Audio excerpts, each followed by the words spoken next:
Types of blockchain. Chapter 8. uh, Agentic artificial intelligence. So agentic is an advanced type of artificial intelligence that make decisions and perform tasks on its own with little human help.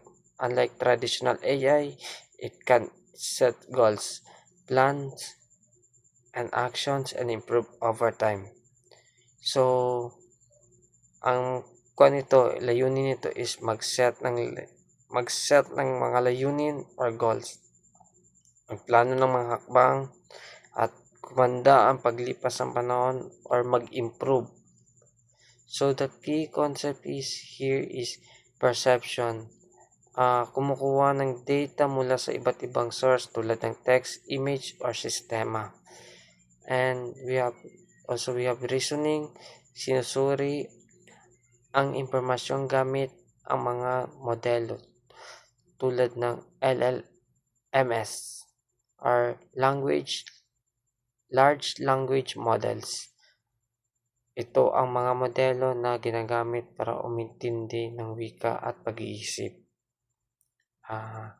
Planning, gumagawa ng sunod-sunod na plano upang umabot ang isang layunin. And we have actions, nagsasagawa ng mga gawain o desisyon sa batay sa plano. And reflection, natututo mula sa resulta at pinapabuti ang sarili para sumunod sa gawain. Generative AI, ito yung uri ng AI na gumagawa ng content.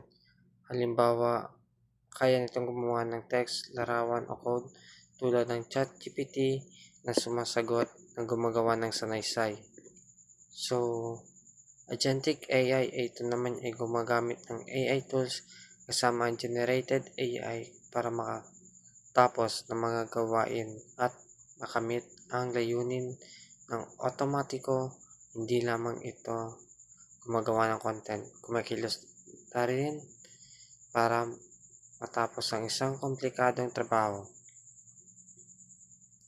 So, agentic AI versus an AI agent is AI agents ay individual na kasangkapan na gumagawa ng particular na gawain. Halimbawa nito ay isang AI na tagasagot lang ng tanong o isang AI na taga-schedule ng appointment. So, ang agentic AI is isang sistema na nag-uugnay sa namamahala ng maraming agents at sabay-sabay nilang nagagawa ang komplikadong trabaho para sa isang team leader na nagtuturo para sa miyembro kung ano ang gawain. So, ang applications nito is customer service, automatikong sumasagot ng mga tanong at reklamo ng customer. Tulad sa mga application natin, may customer service doon. And supply chain, ginagamit sa pagkuha ng demand ng produkto at pamamahala ng logistics or transportasyon ng produkto. And finance, ginagamit sa pag-detect ng fraud o panloloko at pagsusuri ng risk sa negosyo. And we have software development, tumutulong sa coding at pag-test ng programa.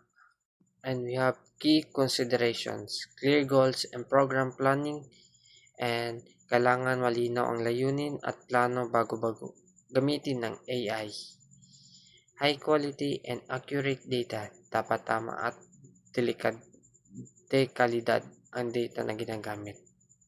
So, ethical use and avoid bias. Dapat ethical ang paggamit at iwasan ang pagkiling o bias. At strong security measures. Kailangan matibay at seguridad para hindi ma-hack. At explainable decisions, transparency, dapat maintindihan ng tao kung bakit nagdesisyon ang AI. And smooth system integration, madaling isama ang AI sa kasalukuyang sistema. continuous monitoring and improvement. Kailangan palaging bantayan at pagandahin ang AI. Ang tools example nito is Google Cloud Vertex AI, isang halimbawa ng plataporma na tumutulong sa pagbuo ng at pagsasanay sa pamamahala ng agentic AI system.